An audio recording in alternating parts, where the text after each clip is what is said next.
Welcome to the deep dive.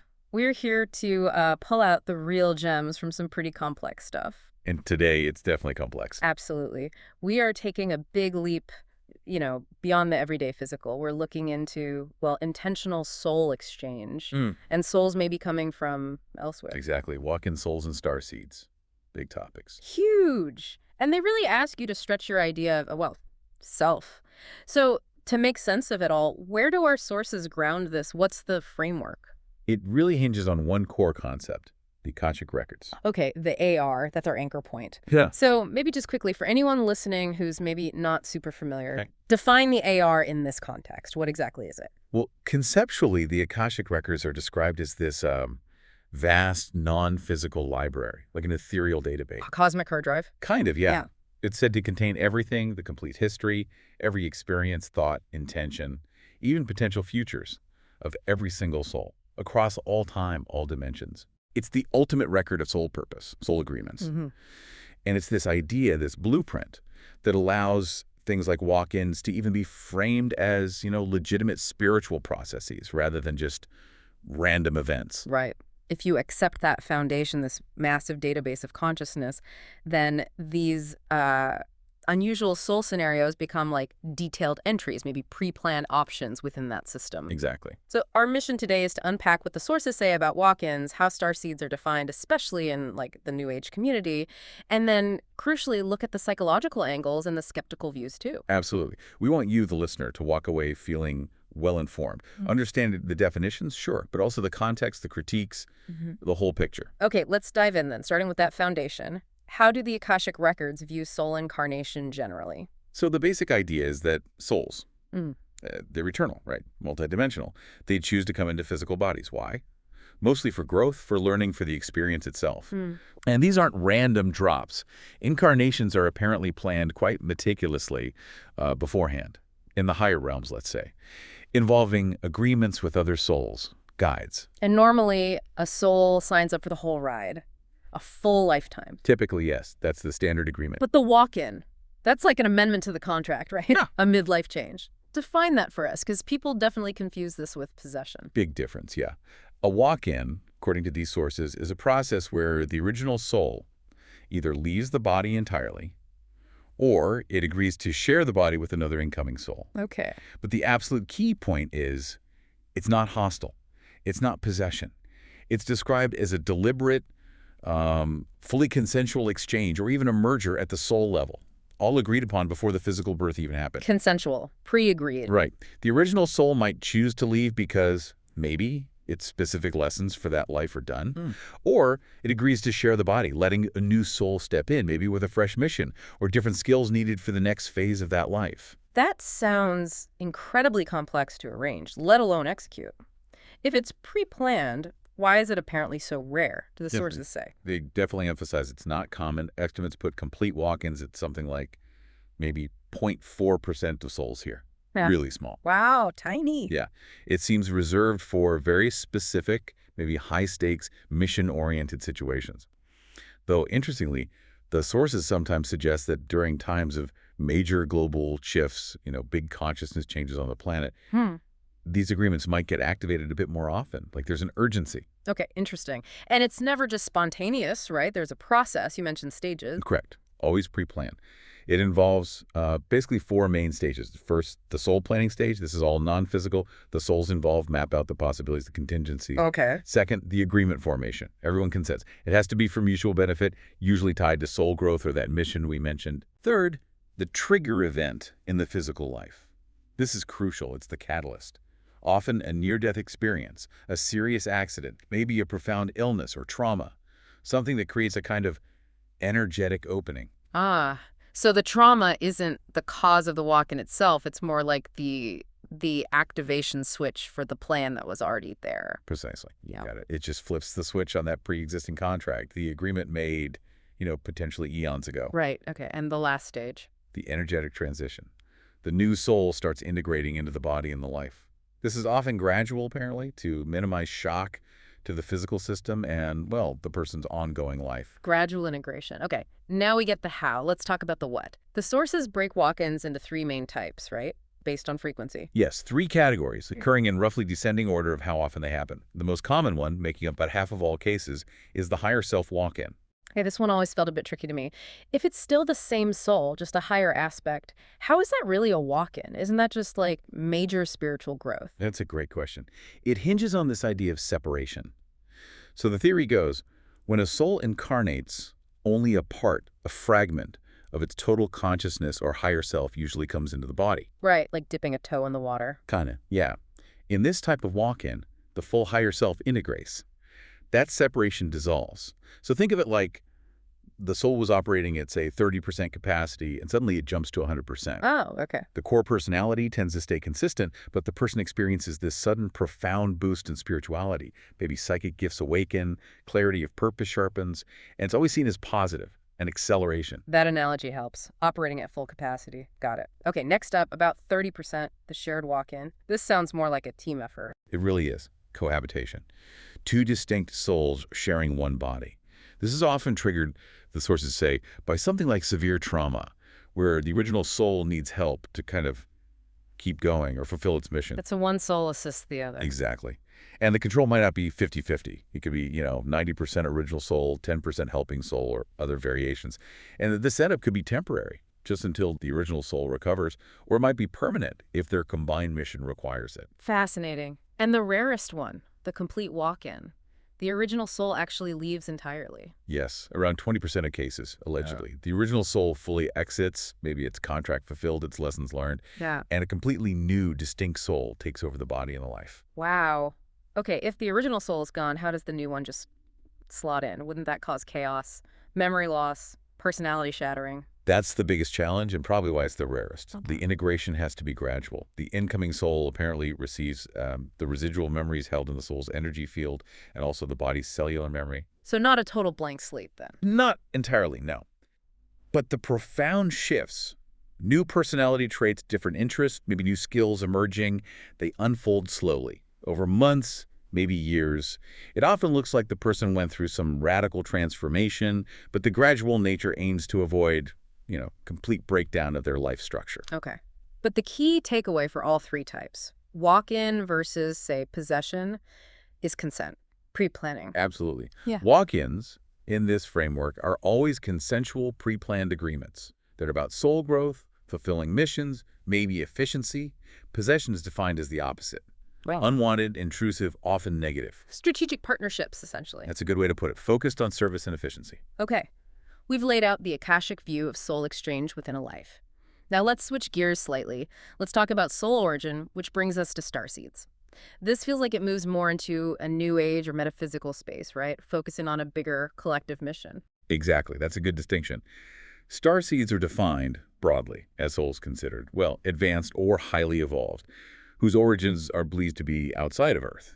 From other star systems, you hear names like the Pleiades, Sirius, Andromeda thrown around, or maybe even other dimensions. And why are they supposedly here? The core belief is that they've chosen to incarnate on Earth, often many times, specifically to help humanity, to assist in our spiritual evolution, raise the collective consciousness, help Earth shift into a higher dimensional reality. They're like volunteer workers for planetary upliftment.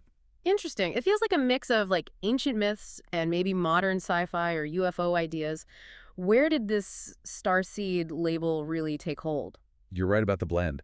You can find ancient echoes, Sumerian texts, Vedic scriptures mentioning beings from the heavens. Yeah. But the specific term starseed and the detailed framework really blew up from the 1970s onward. Authors like Brad Steiger were early popularizers.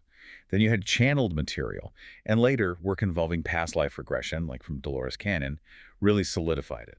They merged these older esoteric ideas with modern ufology. Gotcha. And what are the typical signs or feelings people who identify as starseeds report? What's the common experience? A really deep, often lifelong feeling of being an outsider is almost universal, like they don't quite belong here on Earth. Alienation. Yeah, exactly. Sometimes described as intense homesickness, but not for any place on Earth, a longing for home among the stars. They also commonly report heightened empathy, strong intuition, maybe natural psychic abilities, and a very powerful inner drive, a pull towards helping people or the planet, humanitarian work, environmentalism, that sort of thing. A feeling of having a purpose, even if they can't initially define it. And they're physical things too, right? Sensitivities. Yes. That comes up a lot. Things like unexplained allergies, chronic fatigue, high sensitivity to noise, crowds, even technology.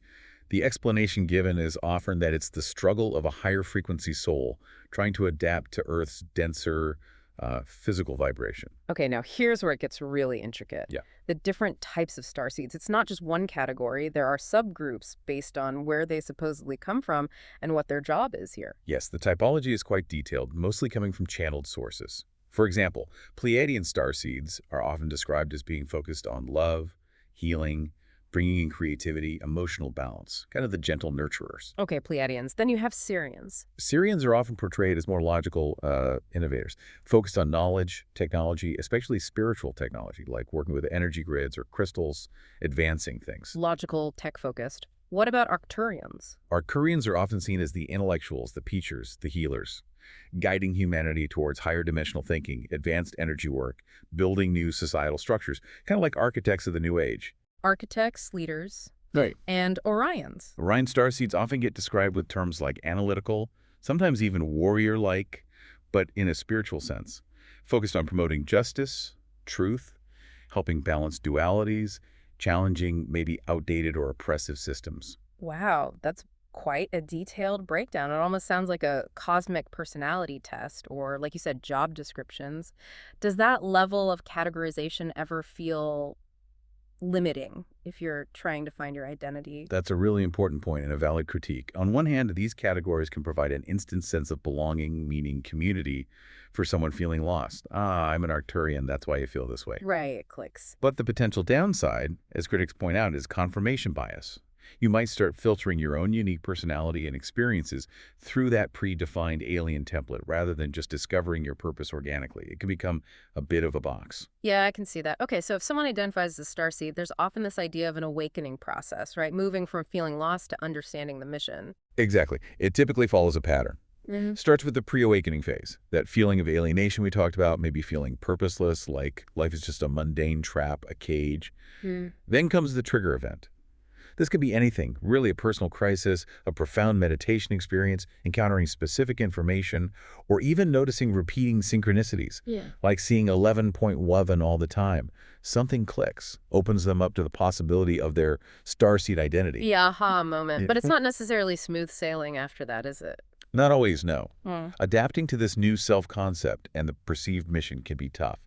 The sources talk about something called starseed syndrome. Syndrome, what's that? It's basically burnout, disillusionment, sometimes depression. It stems from the friction between their higher ideals or frequency and the perceived density, materialism, and maybe slow pace of change on Earth. Feeling overwhelmed by the 3D world when they feel they're here for a 5D mission. Right, the mismatch can be draining, Yeah. but their ultimate goal remains collective. Yes, the core purpose is usually framed as collective, helping humanity, anchoring higher energies, assisting Earth's shift. Okay, we've covered a lot of ground. The Akashic view, the walk-in mechanics, the starseed origins and types. Now, we really need to bring in that critical perspective connected to the bigger picture. How do we approach these ideas with balance? It's essential. Intellectual rigor is key here. If we look through a psychological lens, for instance, some experts see these belief systems potentially acting as really powerful coping mechanisms. Coping mechanisms for what, though? How does believing you're from Sirius help with, say, trauma? Well, think about it. If someone feels deeply alienated, maybe they've experienced significant trauma or they're struggling with their identity. Adopting a belief like being an advanced soul from another planet can offer huge psychological benefits. Okay, like what? Two main things, really. First, a profound sense of specialness. Suddenly their suffering isn't meaningless. It's reframed as part of a noble, high-stakes mission. Their difference isn't a flaw. It's a sign of their unique origin. Ah, it gives meaning to the pain. Exactly. And second, it provides instant community. Finding others who share this belief system creates belonging, validation, understanding things they might desperately need. Okay, that makes sense from a coping perspective. Now, the sources also mentioned a term, schizotepy. We need to be really careful how we talk about that. Absolutely crucial. When psychologists analyze these kinds of belief patterns, they sometimes note parallels with traits associated with schizotepy. But, and this is vital, schizotepy refers to a personality trait, not a disorder in itself. It involves tendencies towards things like magical thinking, unconventional beliefs, unusual perceptual experiences, maybe social anxiety. So it's about a style of thinking, not necessarily illness. Precisely. It's an observation about a way someone might interpret reality or cope with distress. It doesn't automatically mean pathology. The belief system offers an alternative framework that helps the person feel connected, purposeful, and make sense of their world. It's not the same as diagnosing schizophrenia or another clinical condition. Okay, important distinction. And then there's the straightforward skeptical view. Right. The skeptical perspective focuses on the lack of empirical evidence. There's simply no verifiable scientific proof for extraterrestrial souls or midlife soul swaps. So what do skeptics attribute these ideas to?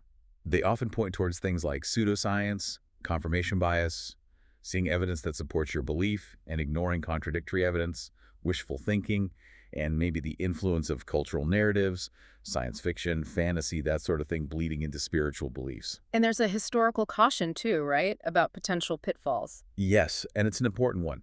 Some skeptical analyses, and even some historians of esotericism, point out that in the past, particularly early 20th century, some esoteric groups unfortunately tied ideas of spiritual advancement or special origins to problematic ideologies, like notions of racial superiority. Oof, yeah. So skeptics urge caution and critical awareness.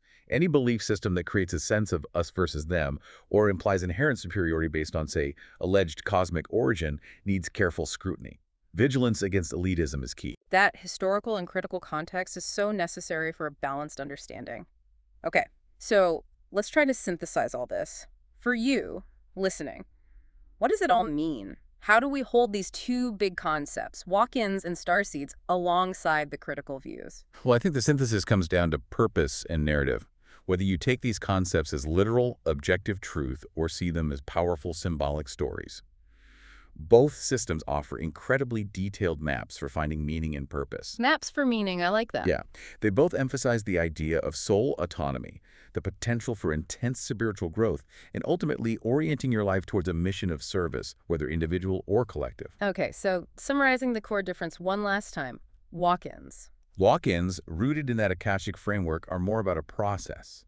Consensual midlife soul exchange, pre-planned, often for individual efficiency, assistance, or completing a specific life task. And starseeds. Starseeds are more about origin, a volunteer soul identity coming from outside Earth, incarnating here specifically for a broader, collective mission related to planetary evolution. But both stress, intention, service, growth. Absolutely. And maybe they both highlight how fluid identity can actually be, that profound intentional change is possible, often rooted in discovering a purpose that feels bigger than just your day-to-day 3D reality. So if your life path feels off somehow, misaligned, maybe like that cage you mentioned. Perhaps that feeling itself is the first nudge, the initial prompt for some deeper purpose, some pre-agreed potential to start stirring. Which leads perfectly into our final provocative thought for you to ponder. If we accept the idea of the Akashic Records, just hypothetically, this vast library holding every soul's history, including maybe potential future paths and agreements. Then what unactivated contingency plan might your own soul have tucked away, agreed to before this life began? Something just waiting for the right circumstances, the right trigger to come online. Something to definitely reflect on, maybe in meditation or just quiet contemplation about your own life's twists and turns. Exactly. Food for thought as you consider your own journey and purpose. And that wraps up this deep dive. Thanks so much for joining us.